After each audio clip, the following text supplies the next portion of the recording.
You're on it? All right, so I want to introduce Mattie, the chiropractor and also the vice chair of the Referral Partnership. Mattie has been a member of the group since January 2015, so he just passed his 1-year anniversary. He's a tremendously active member of the group. Is now, working on studying for horses and dogs to add to his practice out there. And we're thrilled to have him present today. Mattie, take it away. Thank you.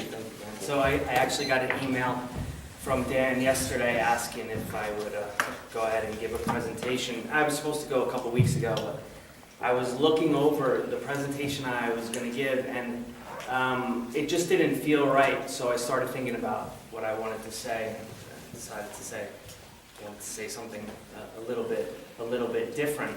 And the only way I could do that is to share a story of a personal experience I had, because the point is that we strive with very much effort at times to be successful, but oftentimes we get in our own way. So hopefully this story will bring light to that, or maybe not. But either way, I hope you enjoy the story. So it's 2002, and it's a year after I graduated from chiropractic school. When I graduated from chiropractic school, I went down and I practiced at an orphanage in Brazil, where I was adjusting close to about 1,000 people a week. It was an incredible experience, and I was really able to hone my skills as a chiropractor when I was down there. When I got back, I was offered a job in California. I didn't have my license yet. I needed to take some national board examinations. I had friends living in California that offered me this job. I went out there, and to make a long story short, everything that can go wrong did go wrong. The agency that offered me the job closed up. There was some type of internal fraud going on. I applied for over 30 different positions and jobs. Nothing came through. And then I sustained a serious neck injury training my sport to the point that I thought I was paralyzed. My arms went completely numb. I had tingless. Basically, I was useless. If it wasn't for really good friends at that time, I would have been out on the street because I was completely broken. On top of that, I was getting calls from my family that my aunt, who had adopted me when I was 11 years old, was acting weird, and I needed to come back to the East Coast and check in on her. So I had an uncle that owns an auto body shop. He's a very successful businessman, and it turned out that one of his workers was just deported. So he called me up and said, "Look, if you come back and you check in on your aunt, I'll let you work at the auto body shop." Now, keep in mind, I'm already a doctor at this point, and he's like, "Come back and work at the auto body shop." So, to be honest, it was a lot better than what was going on for me in California. So I came back to the East Coast, and truthfully, my tail was tucked between my legs. So I went to work for my uncle, and my aunt was the worker actually was acting a little bit weird. I started adjusting her. She got much better, but there was something going on, which I'll get to. So I was already a chiropractor. I still had to take a couple national board examinations. I was working for my uncle 12 hours a day in the auto body shop. It's real brutal, hardcore work, a lot of chemicals, a lot of dust in the air, a lot of strong, physical labor going on. And I have to admit, I really felt like I failed. I was already a doctor, and here I am. I'm working in an auto body shop, back where I had tried to get away from almost my whole life. So one day, it comes along. I had finally completed my national board examinations. I'm still working at the auto body shop. It's like a couple months later, and it's summertime now, at the beginning of summertime.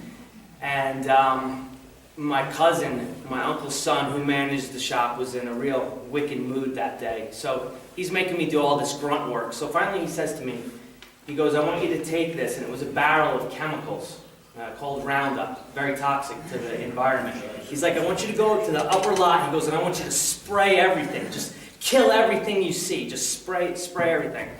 And I said to him, "No, I'm not going to do that. I don't want to do that." And he was like, "Well, if you don't do it, you're fired."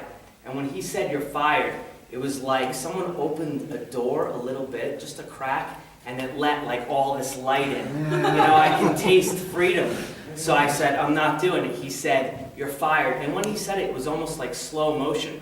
You know, you're fired. So I walk home, because I didn't have a car at the time, I couldn't afford a car. I walk home from the auto body shop to my aunt's house, who I was looking after, and she's kind of out of it, but she says, what are you doing, you know, what are you doing here? I said, I got fired, and she's like, oh, good, it's about time. So it was about time. So I called my cousin Michelle, who's like a sister to me, we grew up together, and, you know, I say to her, hey, listen, you know, Neil Young is playing at Madison Square Garden tonight. Let's go get some tickets and go see it. And she's like, yeah, I could do that.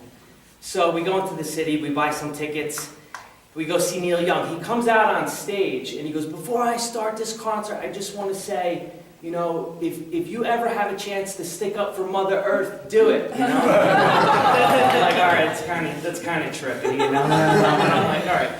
So the concert was pretty good, not his best, but it was really good. And afterwards, my cousin and I go to this bar, and we're having a couple beers, and I convince her to quit her job because she doesn't like it, right? And she says, I'll only quit my job if you take me camping up in Vermont this weekend. So I say, great, let's do it, right? So she quits her job. She actually doesn't. She quits her job. We rent this truck, and we're driving up to Vermont, and we're having like an awesome time. And we're talking about life and everything, but I'm not paying attention. So all of a sudden, I'm driving all the way up, and now I'm in New York State, not in Vermont, and right below Canada. So I'm like, oh my God, we're lost. So I pull over, and I open the map, and I'm looking at the map, and I'm seeing all these names. Long Pond, Keysville, Willsboro, and I'm feeling something inside myself. I recognize all these names, but I don't know how. Let me turn back the clock a little bit. So I was adopted by my aunt when I was 11 years old. And I'll do my best not to get emotional, but my mother had died when I was 11. She was an alcoholic and heroin addict. But she was actually a very sweet woman, and she had the foresight to realize that she couldn't take care of my sisters and I. So she found this summer camp in the Adirondacks, way in upstate New York, and she sent us there. But it was more than just a summer camp, because we got very close with the family that owned the summer camp. And even in the off-season of the summer camp, I lived with this family. And 90% of what everything is good about me came from this camp and came from these people. But when my mom died when I was 11, my aunt who adopted me was like old school, hardcore Sicilian. She couldn't understand how I could be close with anyone that wasn't of a blood relation. So she forbid me to ever go back to the camp or to have any contact with the people who were like family to me as a kid. Specifically the owners, but this other guy named Ken, who's nicknamed Squeaky, who actually Mary knows, because Mary went to that camp as well. So, long story short, I'm looking at all these names, you know, I'm lost with my cousin, and I say to my cousin, I go, oh my God, Michelle, we're back by the camp. And she's looking at me, and she's like, she goes, you know, we never believed that camp exists. We kind of thought you made it up in your mind, you know? And I'm like, no, it's real, it's real. So now I'm like, we have to find the camp. And my cousin is like totally scared. It went from like a great time to her, so now she's terrified. Because I'm driving down these country roads, finding this place that supposedly doesn't exist. But it did exist. And so I'm telling my cousin, we're going to come around this corner and there's going to be a lake there. Sure enough, there's a lake. And the hair on my arm is standing up. I turn down another road, I go, coming up ahead, there's going to be a wooden sign that says Camp Poca Moonshine. Come up, there's a wooden sign that says Camp Poco McCready, because there's the boys' Camp Poca Moonshine and the girls' Camp McCready, and they combine the names.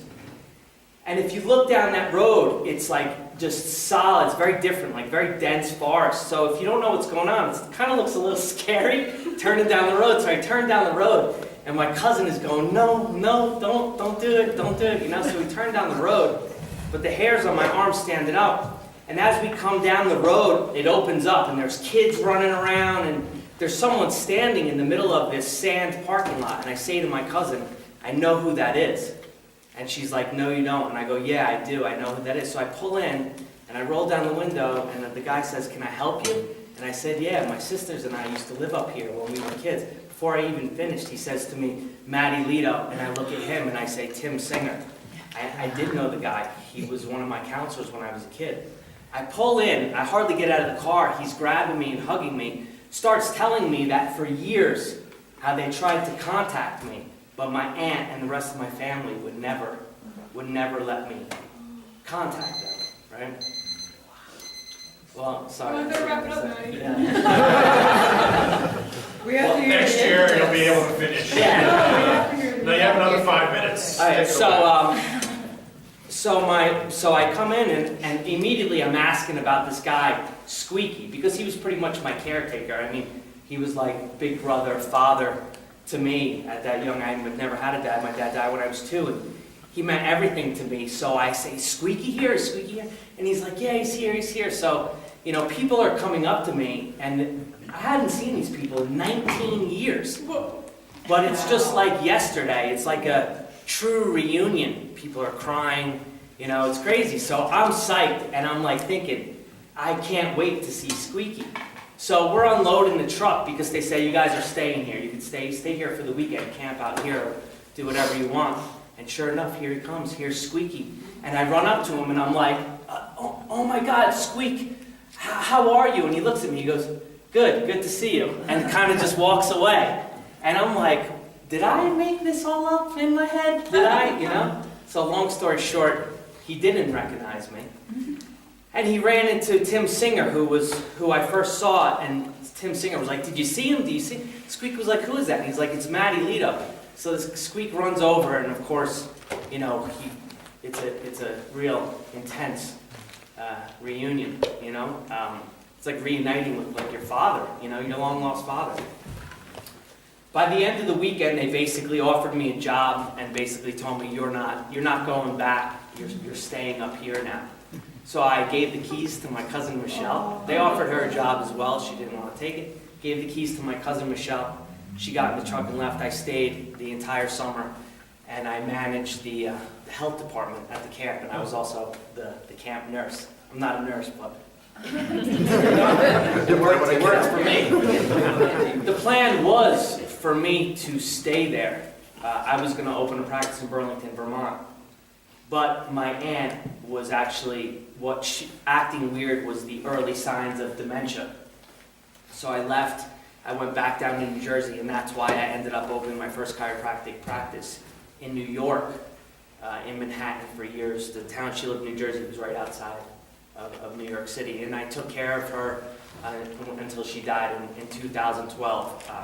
Her dementia got pretty bad, but it was that summer gave me the strength to be able to take care of her and persevere and open up a practice in a rough town like New York City. So the point of my story is that in your head, you're telling yourself you're not where you want to be or how things should be a certain way. But this evening, go outside and look up in the sky. You'll see all the stars, and you'll realize that you're basically sitting on this rock that's spinning around an exploding star in the middle of nowhere, and you're supposed to know what's going on. Now, that doesn't mean you don't work hard and you don't strive towards excellence. You do that, but the point of the story is that you're not in control of everything. The only thing you can do is commit to doing your best and let the rest go. Does that make sense to you guys? All right, so I hope this story kind of